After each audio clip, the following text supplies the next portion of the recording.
So, with that reading over, my name is Tim, I'm an alcoholic.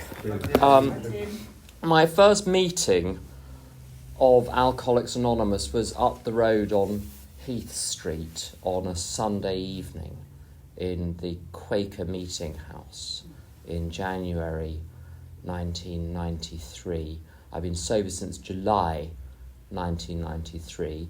I had a bit of a stuttering start in AA. I liked AA well enough, but not enough to give myself to its programme. I took what I wanted and left the rest, and that didn't work out very well.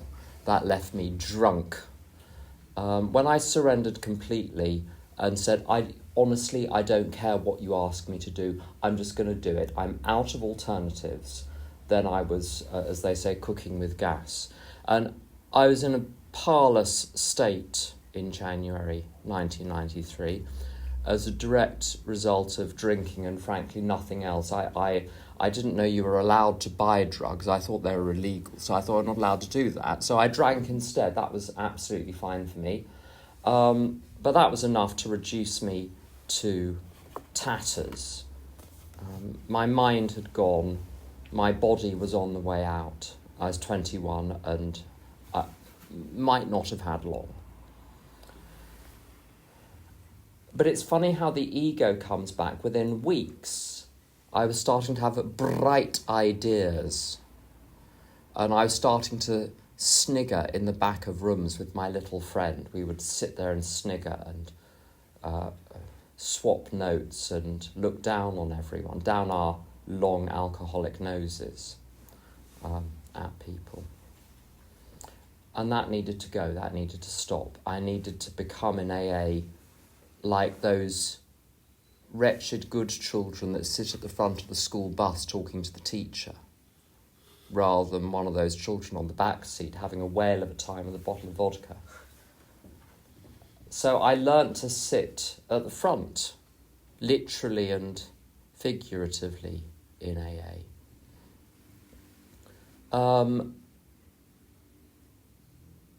I came to AA with all sorts of other problems as well. I probably won't be the only person in the room for whom that is the case. And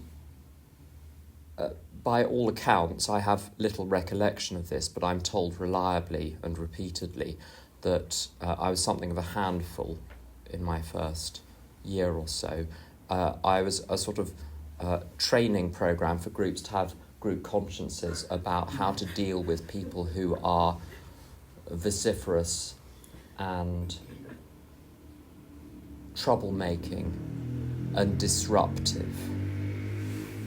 And I shared at inordinate and elaborate and eye-watering length about the things that had happened to me during my childhood, which had nothing to do with alcoholism.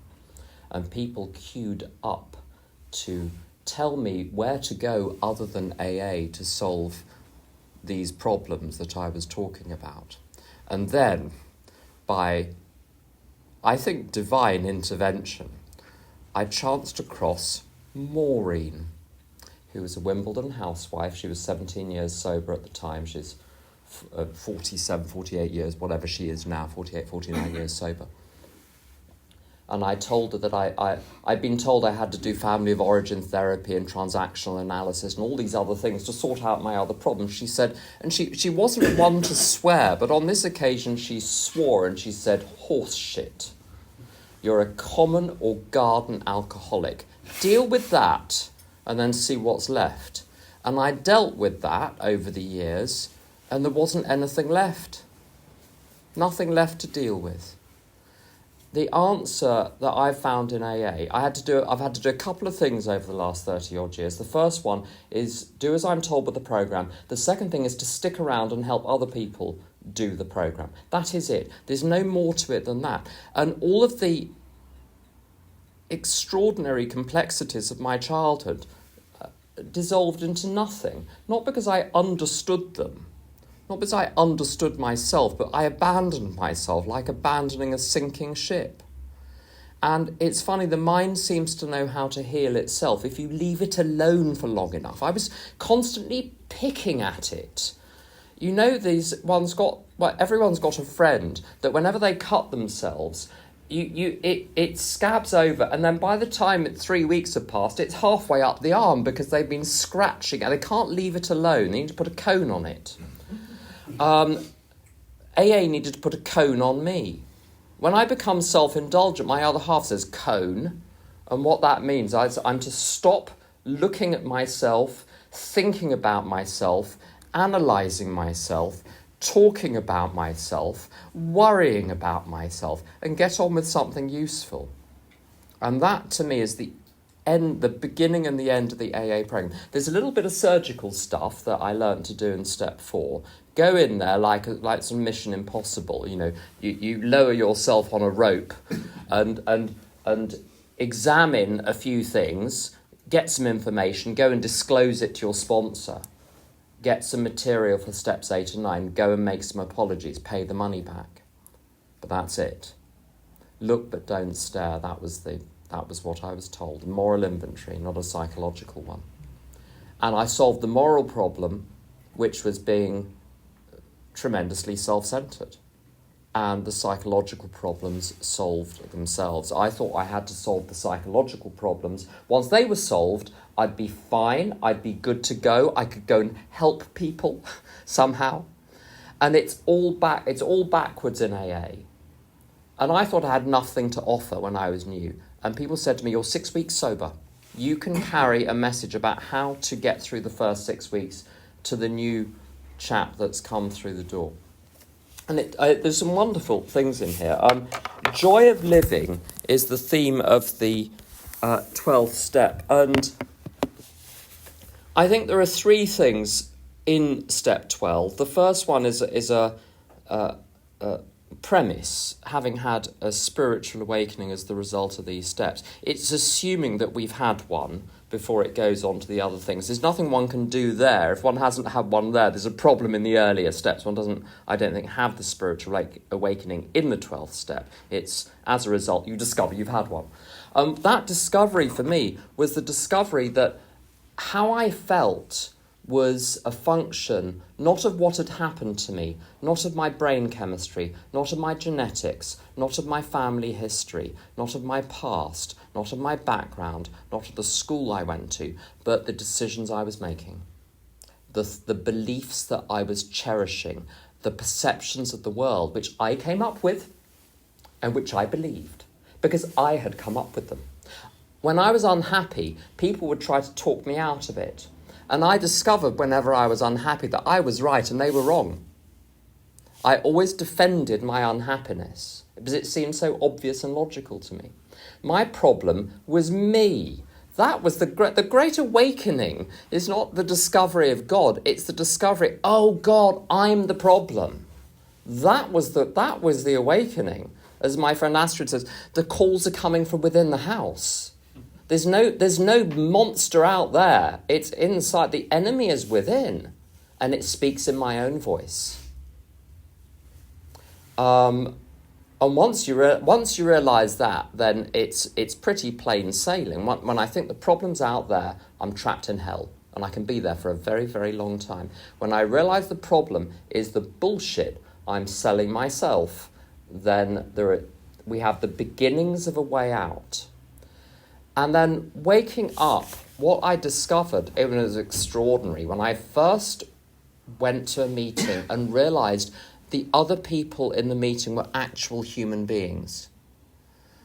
I thought they were just placed there somehow, characters or shadowy figures, a very few of whom would be useful to me in some way. I'd sort of do a Borg scan when I went into a room to see who might be useful. That was my basic MO. I didn't know I was doing that, but that was what I was doing. Waking up, realising that other people are as real as me. Horrible admission, but that was the case. And realising that other people are suffering as much as me. And wouldn't it be nice if the solution I've been shown could be shared? And what started really very early in AA was recognising that the purpose of my life actually was in AA. Now, I have a job. I have a thing I go and I have an occupation which keeps me occupied, which is its chief virtue. It's also a livelihood, which means I don't need to depend on anyone, which is a second virtue. It's not the purpose of my life. The purpose of my life is to do what I think my higher power wants me to do, which is not grand. It's simply to say to God every day, what do you want me to do today? I make a list and I do it. And meditation for me in AA, I mean, I know Nigel and there are some little things that we've done, meditation things we've done outside, but the core of it, the core of the meditation in AA is, God, I'm showing up for duty. What do you want me to do today? And when I do that very sincerely and with the spirit of step 12, where do I end up? Gospel Oak on a Friday evening. I'm very pleased to be here. When I do meditation properly, it takes me out into the world, not away from the world. It takes me towards other people. It wants me, whatever the power is, seems to want me to connect with other people. And people who know me will know I'm not naturally a people person. So this is running against the grain. Practicing these principles in all our affairs.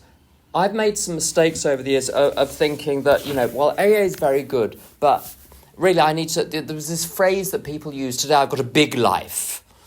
And I don't know what yardstick they're using to measure the size of their life. But it's very easy to get lost in job and so-called career, whatever one of those is, and family and interests and pursuits. And there is a line in the book where it says a much more important demonstration of our principles lies in our respective homes, occupations and affairs. And it's not because those are more important. It's that when I'm carrying the message to sponsees in AA, I have to have worked examples. I have to have learned how to work in order to help other people by showing them how I've been shown how to work. Same with dealing with money, dealing with food, dealing with the wretched area of sex and romance, dealing with marriage, living with people, elderly parents, the death of parents, the death of one's best friend, the relapse of one's best friend in AA, and gradually watching them die over the course of 3 years. There are all sorts of things one has to live through, and living through those, one accumulates an awful lot of material about how to rely on God and remain cheerful, useful and kind, whatever happens. And the joy of living, which is, I think, the best phrase in there, and it's the first phrase. My sponsor is fond of saying about recovery that if you're not enjoying it, you're doing something wrong. It's a little bit like sex, apparently. If you're not enjoying that, you're doing something wrong. I wouldn't know. Nigel will know. He'll tell you about that afterwards. In your dreams. And so I pull myself up short if I'm not enjoying my life, if I'm not enjoying my job, if I'm not enjoying my home life. I've been married to someone, we've been together for 20 years. If that is causing stress or tension or dullness or boredom, if I'm not enjoying meetings, if I'm not enjoying sponsorship, I'm doing something wrong, either in my attitude or my actions, and I retake the steps on a regular basis to fix what needs to be fixed.